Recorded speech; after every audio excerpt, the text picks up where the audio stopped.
Well, howdy there, Internet people. It's Bo again. So, today we are going to talk about fiction, science fiction mostly, and fans, and Futurama, and fuel, and how those things come together to help explain, well, all of this, and why it seems like a whole lot of Americans have become, kind of easy to trick.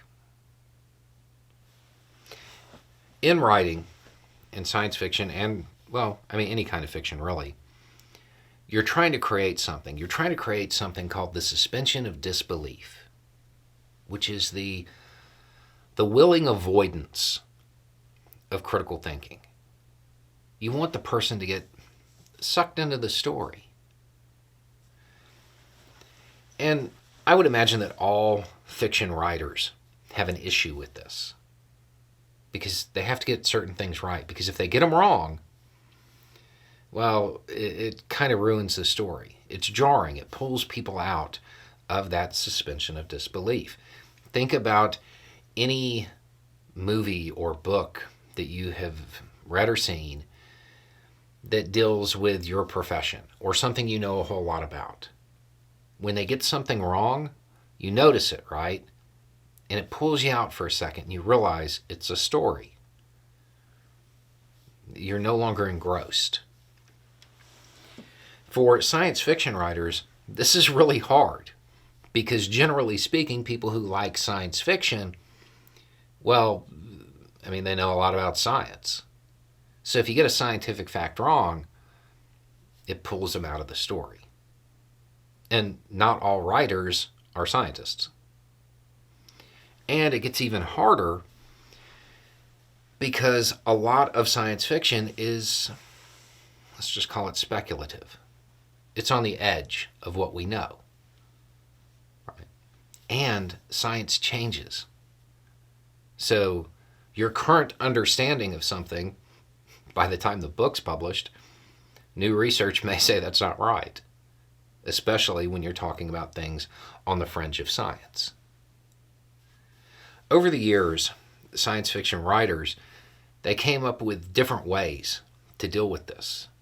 Sometimes they just created a magic device,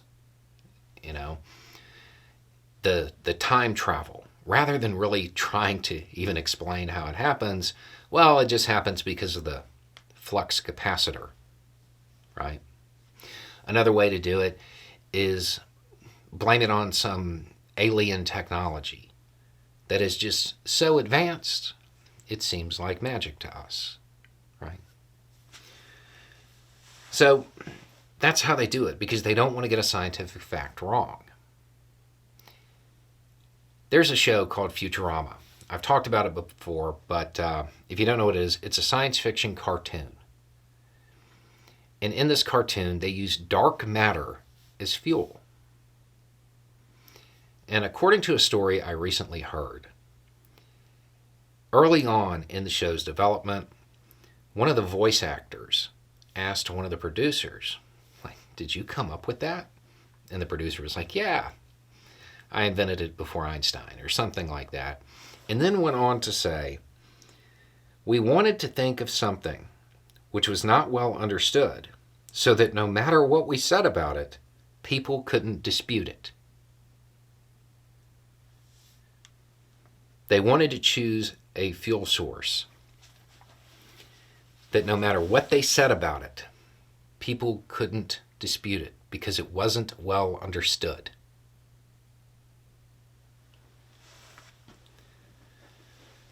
And this is why education is important, right? I want you to think about the things that conservatives fearmonger about.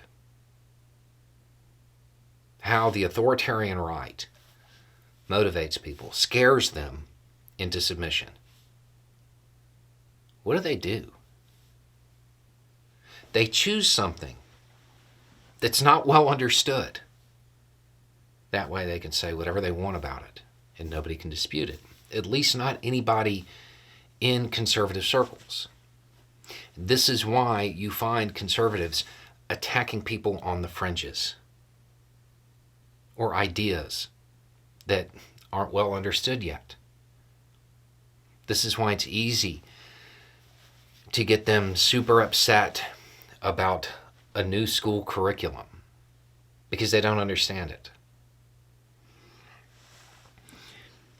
You don't really often see authoritarians try to scapegoat a group that is well understood, right? It's not what they do. They pick a group that's small, just big enough to be a perceived threat if you say enough horrible things about them. And then they just make stuff up. But because it's not well understood by the base, by the people they're trying to scare,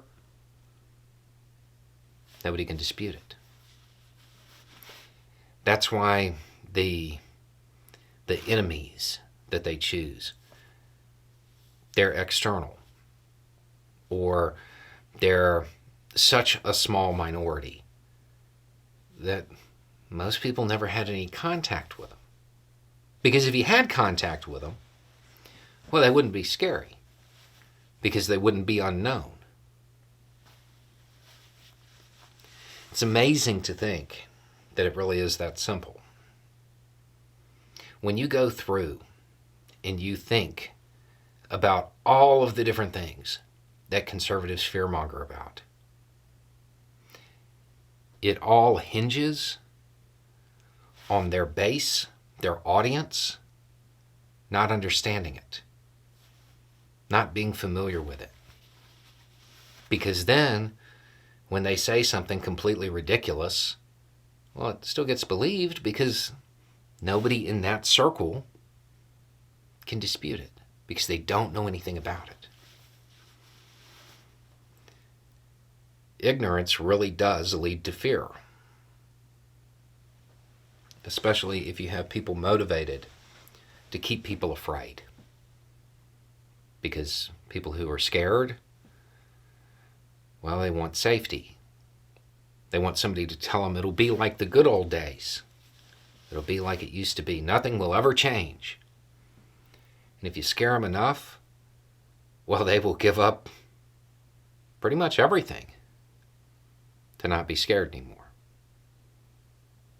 And they'll follow along with whatever they're told, because they're scared and they don't understand it. And you have a lot of conservative leaders who understand this. So they pick topics like CRT. They pick people, LGBTQ community, people that aren't well known, right?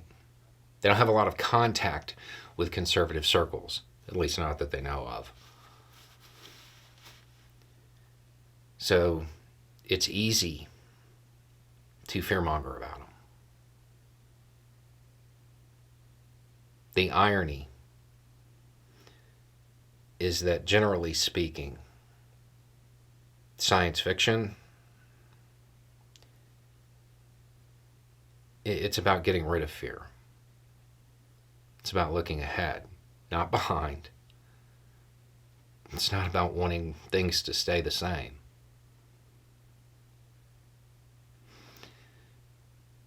That suspension of disbelief, that willing avoidance of critical thinking,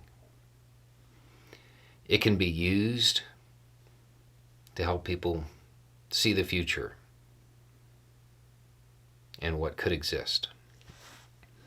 Or it can be used to terrify and control people.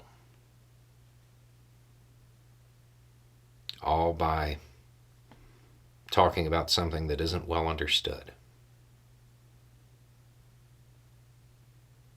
Anyway, it's just a thought.